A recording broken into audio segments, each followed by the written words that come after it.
অনেক সময় অনেক মানুষের ভিডিও সামনে আসে যাদের আসলে কিচ্ছু নেই। দেখা যায় তাদের বাড়িঘর নেই, একবেলা খাওয়ার মতো খাবার নেই, আ ভালো একটা কাপড় নেই। তখন নিজের কাছে খুব মানে অসহায় লাগে যে আসলে আমরা মানুষের পাশে কিভাবে দাঁড়াইতে পারলাম। আপনি যখন দেখেন যে আপনার একটা পাড়া প্রতিবেশী বা আপনার নিকটস্থ কোনো মানুষ অসহায়ভাবে দিন যাপন করতেছে, আপনার ভিতরে কি একটু নাড়া দেয় না? আপনার ভিতরে কি একটু আ আঁচড় লাগে না? যে আসলে আপনিও একজন মানুষ। তার থেকে আপনার পার্থক্য তো কিছু নাই। জাস্ট একটা পার্থক্য। আপনার টাকা আছে, তার টাকা নাই।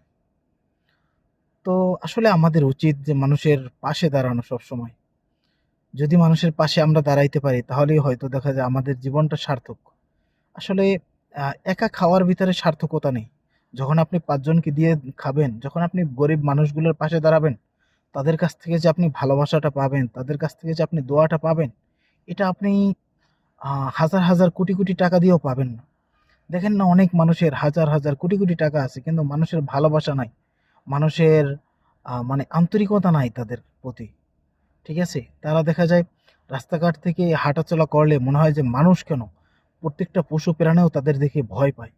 এটা তো আসলে মানুষের গুণ হওয়া উচিত ছিল না। আপনি একজন মানুষ যখন আপনার পাশে মানুষ অনায়াসেই ঘেঁষতে পারবে, আপনার সাথে কথা বলতে পারবে, তখন বোঝা যাবে যে আসলে আপনি একজন প্রকৃত মানুষ।